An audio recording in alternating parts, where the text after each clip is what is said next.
इस वक्त मौजूद हैं एक युवा कहें हम, एक नए नवेले प्रत्याशी हैं जो पहली बार चुनावी राजनीति में आए हैं। नाम है दामोदर सिंह हांसदा और जिस पार्टी से वो चुनाव लड़ रहे हैं वो पार्टी भी नया नवेला है, JLKM। जी हाँ, झारखंड लोकतांत्रिक क्रांतिकारी मोर्चा। आपने जाने लिया होगा कि बस इस दौर में इसकी शुरुआत हुई है झारखंड भाषा संस्कृति अभियान जो है मंच संघर्ष समिति, जिसको नाम को बदल के ये पार्टी बनाई गई है और यहाँ से दमखम के साथ प्रत्याशी के रूप में उभर के सामने आए हैं दामोदर सिंह हांसदा।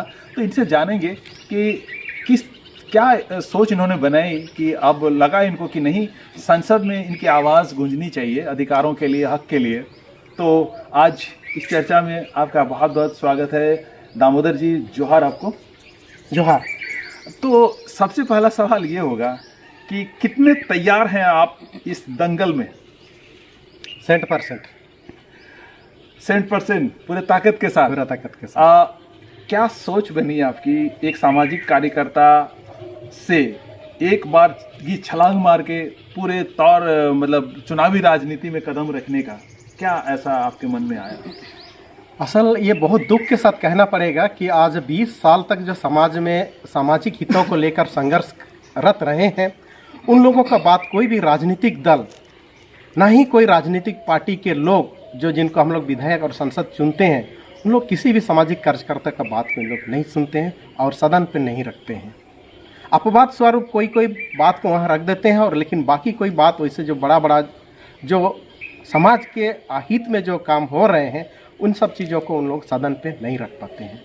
उदाहरण स्वरूप कुजू डैम 1978 में जब ये 3 स्टेट के लोग ने इसको बनाने का निर्णय लिया, इसको परियोजना का नाम दिया, ये परियोजना को आज तक किसी संसद ने इसको दोबारा अब हाई कोर्ट या सुप्रीम कोर्ट या तो अभी लोकसभा के सदन में रख करके इसको निरस्त कराने का किसी ने कभी प्रयास नहीं किया। एक नंबर ये रहा। दूसरा, ज़मीन का यहाँ बहुत, जैसे कि अब ये कुजू डैम जो जिसको बोल रहे हैं इच्छा करके उद्देश्य परियोजना, ये ज़मीन से संबंधित है। यहाँ लगभग 200 से 250 गांव यहाँ विस्थापित हो रहे हैं। अब ये लोग यदि विस्थापित होंगे तो इन लोग अपना घर द्वार, जल जंगल ज़मीन, जिसको हम लोग जल जंगल ज़मीन का नाम दिए हैं, इन लोग वहाँ अपना जो शासनदिरी, अपना जो जायरा, जिसको हम लोग देशावली बोलते हैं, इन सब चीज़ों से इन लोग हमेशा के लिए विस्थापित हो जाएंगे। हम यहाँ संविधान की दुहाई देते हैं कि संविधान में बोलते हैं नहीं, आर्टिकल 13 में रूढ़ी को विधि का बल प्राप्त है। यहाँ एक चीज़ मैं उन तमाम लोगों से भी पूछना चाहूँगा जो कोलान क्षेत्र से संबंधित रखते हैं, जो रूढ़ी के तहत जो आते हैं, रूढ़ी को लोग कितने लोगों ने जाना है? रूढ़ी क्या है? आज तक हम सिर्फ बोलते हैं कि रूढ़ी को विधि का बल प्राप्त है, लेकिन सचमुच में अगर देखा जाए तो रूढ़ी का किसी को डिफिनेशन भी नहीं पता। रूढ़ी हमारा परंपरा, हमारा दस्तूर के तहत चलता है। कितने लोगों को दस्तूर या परंपरा यहाँ पता है? सिंह में नहीं पता होने के वजह से सिर्फ जब भी चुनाव आता है, लोग हमारे वोटर्स भी ऐसे आज शिक्षा जो यहाँ एक भी मुद्दा है, इसको दबा देने के वजह से आज सबसे ज़्यादा कोल्हान में अशिक्षित होने की वजह से ये पलायन भी एक मुद्दा है, वो अलग चीज़ है। लेकिन अशिक्षित होने के वजह से किसको वोट देना है, ये आज तक हम निर्णय की स्थिति में आदिवासी खासकर हो समुदाय के लोग नहीं हो पाते हैं। हम सिर्फ ये फलना झंडा, ये पार्टी का ये है छाप है तो ये फलना है, हम सिर्फ छाप दे करके, लोग देख करके हम वोट नहीं देते हैं, पार्टी देख करके वोट देते हैं। ये सबसे बड़ा हमारा कोल्हान सिंहभूम के लिए बहुत बड़ा घातक है। आप ये चाहते हैं कि उम्मीदवार को देखकर लोग वोट करें?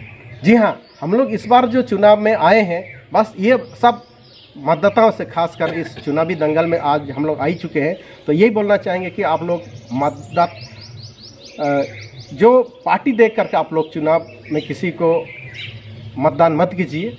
जो संघर्ष करते आ रहे हैं समाज के लिए, वही से कई प्रत्याशी इस बार चुनाव में के मैदान में हैं, उन लोगों को देखिए, उनका पिछला पूरा इतिहास को देखिए। उन लोगों ने जब संघर्ष किया, उस संघर्ष में वर्तमान में जो नेता लोग खड़े हैं, जो मंत्री भी रह चुके हैं, कोई सांसद रह चुके हैं, उन लोगों ने सामाजिक आंदोलन में कितना सहयोग किया, कितना योगदान दिया, वो सारा इतिहास देख लीजिए। उसके बाद आप लोग वोट कीजिए, नहीं तो हमेशा आप लोग छला जाएंगे, ठका जाएंगे। एक चीज़ यहाँ क्लियर कर देना चाहूँगा, इसमें जोड़ना चाहूँगा कि हम लोग हमेशा से, जब से मैं वोट देने का हकदार हुआ, मेरा अधिकार, हमको संवैधानिक अधिकार मिला, तब से मैं एक ही चीज़ देखते रहता हूँ, नहीं फलना को हराना है तो ढेकना को देना है, ढेकना को हराना है तो फलना को देना है।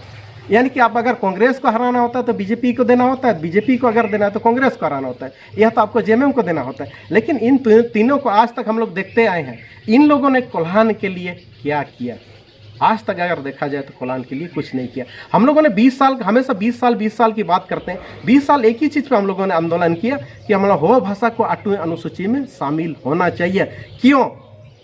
यह सबसे बड़ा सवाल है। हो भाषा अगर 8वीं अनुसूची में शामिल होगा तो इससे कोल्हान में क्या भूचाल आएगा? सबसे बड़ा सवाल ये बहुत बड़ा चीज़ है। बहुत सारे लोगों को पता ही नहीं है कि हो भाषा अगर 8वीं अनुसूची में शामिल हो जाएगा तो देश में क्या भूचाल आ जाएगा।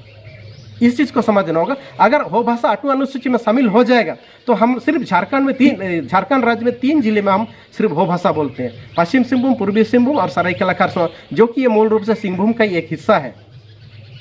लेकिन उड़ीसा में 13 जिले में हम हो भाषा बोलते हैं। अगर हमारा हो भाषा 8वीं अनुसूची में शामिल हो जाता है तो ये उड़ीसा का 13 जिला ये हमारा भाषाई आधार पर, जिसको हम हमेशा बोलते हैं कि आपका राज्य पुनर्गठन अधिनियम 1953 जो भाषा आधार पर जिस तरह से केरल, तमिलनाडु, कर्नाटका, इस भाषा के आधार पर जो आंध्र प्रदेश भाषा के आधार पर जो राज्य बना, उस तरह से अगर हो भाषा 8वीं अनुसूची में शामिल हो जाएगा तो इस भाषाई आधार पर उड़ीसा का कुछ हिस्सा हमारे सिंहभूम के साथ मिल करके भाषा के आधार पर अलग एक हो लैंड क्योंकि हो दिसुम बनेगा, जहाँ पर सिर्फ हो लोगों का राज्य होगा। हो लोग संसद में भी और विधान सभा में भी उन लोग बहुमत में होगा, उन लोग जैसे चाहेगा अपना कानून को अपना विधानमंडल में रख करके नियम कानून बना सकते हैं।